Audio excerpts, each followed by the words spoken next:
What's going on YouTube? My name is Dom or LoadedSurvival and we are back with a brand new blog post by the official dev team at Hytale. They have got us an introduction to making models for Hytale and there is some really cool stuff in this new blog post. If you're excited for the launch of Hytale and you wouldn't mind dropping a like and subscribing to the channel, that really means the world to me. We're nearly at 300 subscribers now, on the road to the launch on the 13th of January 2026. And let's get in with the news. So, hello, I am Thomas Frick and I have been art directing Hytale for the past decade. Today we are so happy to finally share some tips and tricks to get you started on making models in the style of Hytale. There is so much to say on the topic. Consider this an introduction to a larger series of shareouts about the Hytale art style. Now buckle up. So, one art style to bind them all. Hytale is a vast game containing many universes and themes. You could be visiting Orbis, end up in mini-games shooting aliens, or riding dinosaurs in a prehistoric world. I'm very used to that. No matter what you see in-game, we aim at building a consistent and emblematic art style across all game modes and media we craft. Concept art, UI, modeling, animation, VFX, level design, and a lot of thought has been put into it. We want our players to feel like what they're experiencing is part of the same universe, the world of Hytale.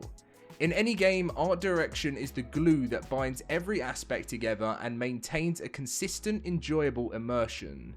It will support game design and lore and ultimately generate player delight. The Hytale art style, a modern, stylized voxel game with retro pixel art textures. Hytale art style was born from a combination of influences, by fully leveraging modern game engine compatibilities while preserving the charm of our old school pixel art. We are at the intersection of low definition pixel art and hand painted 3D. We can click on it. So pixel art and the hand painted 3D, and they're saying they're around here. Okay, I like it. That's nice. That's giving us a good indication of whereabouts we are to see the game. The art pillars. We have distilled the essence of Hytale style into what we call the art pillars. Every time we create something new, we ask ourselves, is this compatible with our core visual pillars? These are the Hytale art pillars. Immersive, our inspiration, what we want players to feel and why. Fantasy, our theme.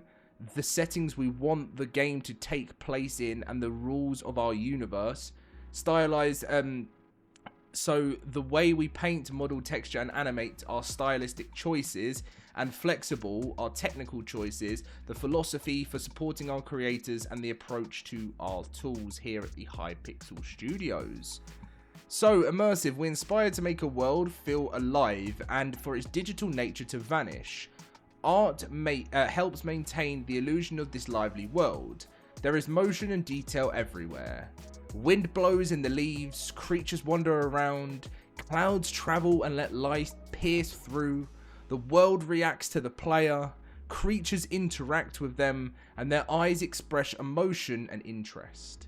We aspire that the game's visuals will leave a lasting impression on players' memories. Fantasy.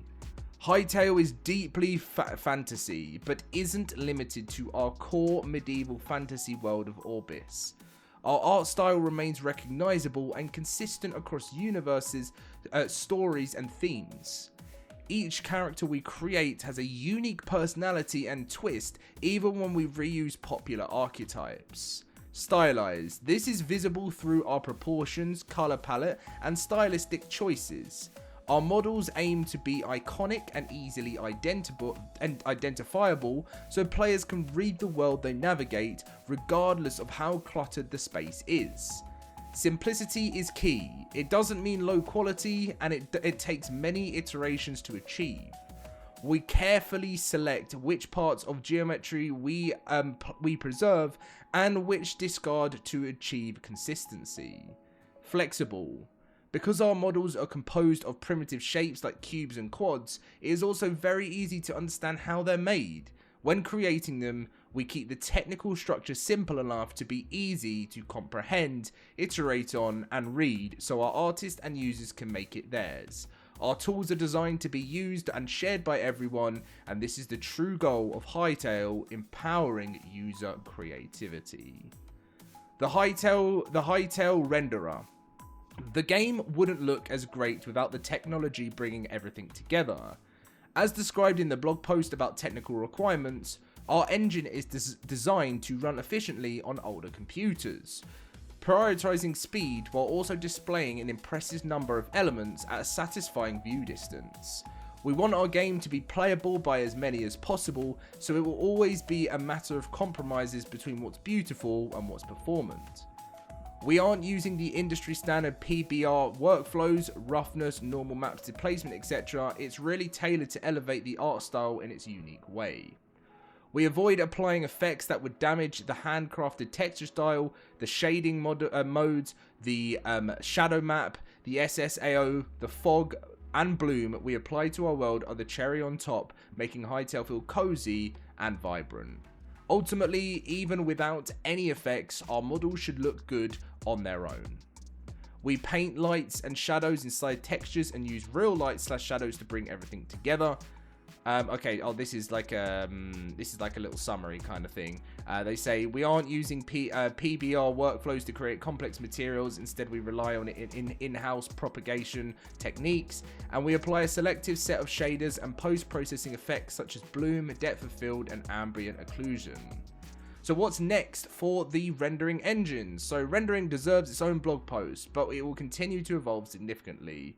In the future, we plan to address some visible light propagation issues and add color and gamma features, allowing us to gain more control over the color grading of the game. And we're also exploring more flavorful features such as God rays, transparent glass, and many other surprises. Making models for Hytale and getting started. So, now that you've had a glimpse of the theory, you're probably eager to know more about how to start making models. Well, let's dive in. Note, these are the best practices. You don't have to follow them strictly. You are the masters of your own craft, and there is no good or bad way to create as long as you're having fun. Blockbench plugin. Download the latest Blockbench and add the Hytale Blockbench plugin. Source code for plugin can be viewed here. This is what you'll see on Blockbench when you downloaded the Hytale Blockbench plugin.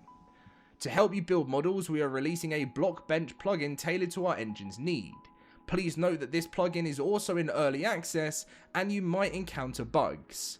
We will continue to make it more efficient and feature complete soon, and this plugin helps maintain a consistent pixel ratio across textures, enabling the export of models and animations in the correct format, along with the other quality of life improvements detailed in the plugin patch notes. Our geometry constraints, Right, so cubes, quads, angles made with cubes or quads, and this is what they won't have. So when making models, we only use two primitives, cubes, which are 6-side, and quads, which are 2 sides. No edge loops, no special topology, no triangles, no pyramids, or other functions of more traditional modeling styles.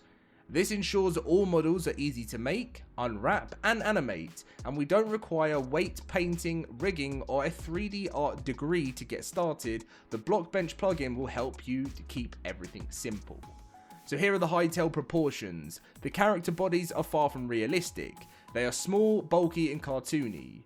This supports the cartoony, chunky style used in every other element of the game, similar to blocks and furniture are toy-like and have a pure iconic shape. So this is what it's like. You'll have nothing thin, it won't be realistic, it's going to be their very own cartoony, styling, and that's what I like. When creating characters, we carefully name each node to make it compatible with our animation system, and as soon as the bones are properly named, they will be animated in-game. If you are curious, here is an example of the player hierarchy of the bones in Blockbench. Okay. And don't forget, so this is the full image. We'll go back to the full image. They said, don't forget, no spheres allowed. So it's all cube. No spheres allowed. How many triangles do I put in my model? We work as simply as possible. then slightly increase the geometry and polygon count when needed to improve the silhouette. This is only a stylistic choice. It is also for performance reasons. In many scenes, Hytale renders several thousands of blocks and voxels simultaneously, resulting in several million triangles per frame. Triangles are a major contributor to frame loss or FPS loss.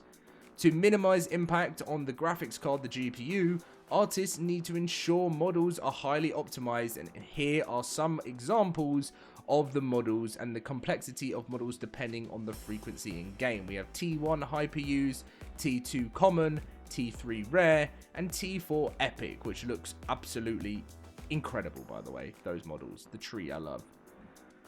So what size should my textures be? So textures can be non-square and must be multiples of 32, 64, 96, and 128, etc, etc. Here are some guidelines depending on what you want to create. Blocks and characters, check texture, texel density range from simple to double, and engine automatically scales characters and the slash attachments down to the world size. So when modeling, you are presented with two options. Make a character, slash attachment, cosmetic tool, weapon, food, equals density will be 64 per unit. Make a prop slash block will be 32 per unit. So Hytale is about conveying emotions. This is how we can really get the idea of the characters themselves, how it's created, and how you can make your own models in game and compare it to the block size in what you need to make, which I think they've really awesomely allowed this. Stretching, they do also allow stretching. That's pretty, that's interesting. We're going to see some really funny models in the game. They go on to talk about brushes. Which brush should I use to paint my structures? It's a question of we often get, but texturing for Hytale actually doesn't require many special brushes to get started. Using any painting software like Photoshop, GIMP, Clip Studio, Affinity, Blockbench, or Procreate to do the job. You can't use Microsoft Paint, can you? So it says here are two very simple brushes. Use the pencil brush with opacity on for details, and the round soft brush with opacity on for softening surfaces and creating volume. Oh, they've really given us a cool little thing here. Look at that. I like that.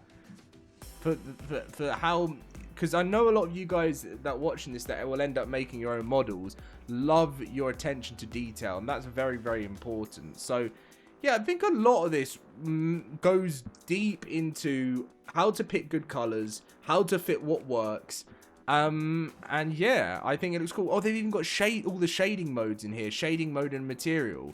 Wow, so if you're working on a character and want to showcase it from the block bench, we recommend disabling side shadows to avoid creating a hard edge on body, especially if you try to simulate curvy organic volumes. In-game, for performance and style reasons, we work with a tight set of material types. We call them shading modes. Blockbench isn't able to display these shading modes yet, but you're able to set them and export them for Hytale for each node for your model. And then they have some video tutorials, Thomas concept and modeling of the magma golem for Hytale.